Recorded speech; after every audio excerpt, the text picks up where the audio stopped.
Back in 2014, I used to work at a hospital. It wasn't just any hospital. It was supposed to be a place of care. But one night, it turned into a nightmare that still haunts me to this day. I was just a trial nurse at the time, relatively new to the job, but gaining experience quickly. It was a typical evening shift, busy but manageable. Little did I know, it would soon descend into chaos. It started with a commotion at the front desk. My heart hammered in my chest as I froze in place, unable to comprehend what was happening.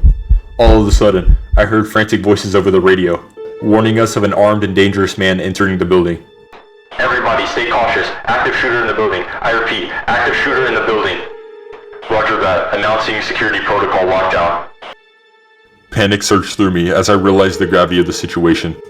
I had to stay hidden, but no, I also had to help those in need. I grabbed for my radio ready to respond, but before I could say anything, I heard footsteps echoing down the hallway.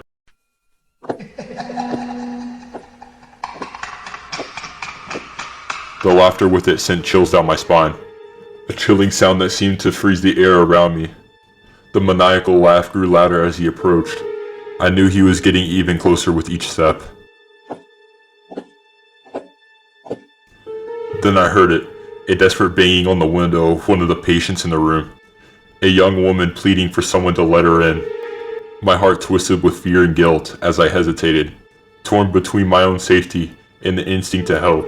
But before I could make a decision, he appeared, the man with the gun, his face twisted into a cruel smirk. Without hesitation, he lunged at the girl. I felt sick to my stomach as I watched helplessly, paralyzed by fear and shock. The screams and chaos seemed to stretch on forever, until finally, the sound of approaching sirens pierced the night. I hear multiple footsteps coming down the hallway and I see armored personnel with riot shields and assault rifles aim their gun at the man. The guy made a move. He started looking up and down really fast and stopped. He saw the armored men and he grabbed the gun he had in his pocket. One of the armored men got a shot off and the guy fell to the floor, along with the girl. To give you guys the rundown of how crazy this guy was, he was laughing throughout the whole process of getting shot. The girl was fine throughout the whole situation, just very traumatized. The guy was taken into custody. 5 dead, 9 injured from him. One of them being a security guard, 1 staff member, 3 of them being patients, all dead. According to the police, he pulled out a gun to shoot her, but the gun was not loaded in time and he was aware the cops was near. The guy was apparently going around unplugging patients' IVs, and even going as far as sexually assaulting one of them. I quit my job the next day, unable to shake the fear that had consumed me. But no matter how far I ran, the constant memory seemed to haunt me more. A constant reminder of the fragility of life and the darkness that lurks in the most unexpected places.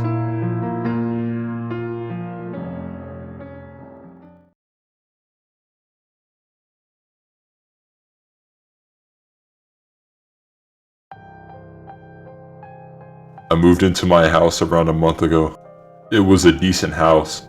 3 bedrooms, some bathrooms, a good kitchen and living room. It was a second story. The house you would always want at your late 20s. I've always had sleeping issues ever since I moved out of my mom's. I think everyone does. I had a weird neighbor, an old lady in her late 60s with dementia, and a person living beside me on my right. I never got to see what he or she looked like.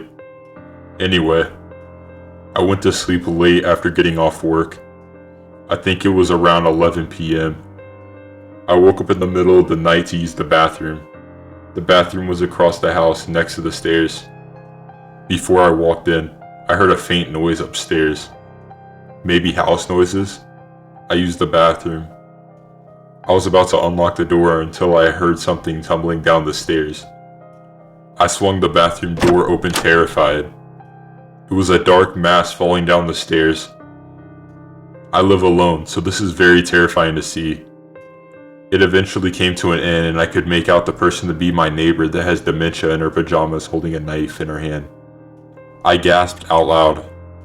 I saw blood leaking from her lower stomach. I called 911 and they arrived and got her.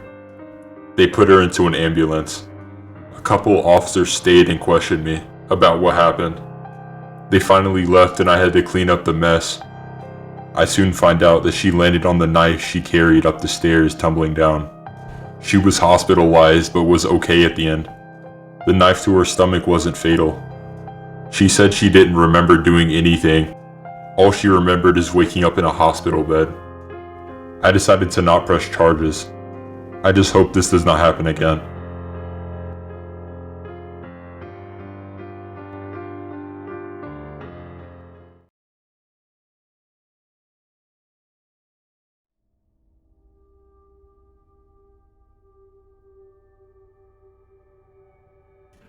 I work at a gas station isolated from downtown. During the first day on the job, a specific customer gave me a hard time when he came up $7 short. I thought I would get in trouble letting this guy off $7, so I asked him to maybe put a few things away so he would be able to afford his items. The anger he had walking out that door should have gave me a red flag, but I didn't think much of it, thinking he was just in a bad mood. I remember what his car looked like. My buddy says he comes here every single day in a bad mood. The guy's name was Sebastian. I showed up to my shift the next day. 4 p.m. to 2 a.m. was not as good because it would mess up my sleep schedule. But it was only temporary. It was starting to get dark as I saw a car pull up to a gas pump. I noticed that this car looked familiar. My heart dropped seeing Sebastian get out of the car. I tried to play it off like I wasn't scared of his presence. He walked in and asked me, "Are you the only one working here tonight?" I said yes and why. He dodged my question and walked out. Freaked out and confused why I did not order anything, I shrugged it off. About 2 hours later, it was getting to 11 p.m. I saw Sebastian pull up again. I said to myself, what is this guy wanting? I saw him get out and he was walking towards the window. He noticed I saw him and he stopped immediately. He stood there for a couple seconds. The thing that happens next is absolutely pure insanity.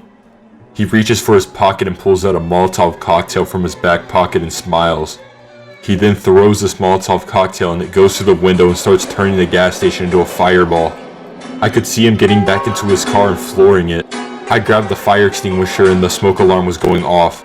I put out some of the fire, but then it starts getting bigger. I decided to not risk my life and take the emergency exit. I got out, seeing the fire department coming down the road. Something like this happening in a small part of town is abnormal. I couldn't believe this was actually happening. The fire trucks were parked in front of the gas station, putting out the fire. It took them about 30 minutes to get all the fire out. I was the only person there, so nobody else was injured. I ended up having first-degree burn marks on my arms, but I ended up being okay. The police showed up and I told them what happened. I described the vehicle to the police. They ended up finding his vehicle in a random parking lot by the woods. He was found about 10 minutes away from the gas station where it originally happened. Sebastian ended up getting 5 years in prison. Sebastian was charged with arson and attempted murder. I still work at the gas station to this day. I just hope he doesn't come back when he gets out.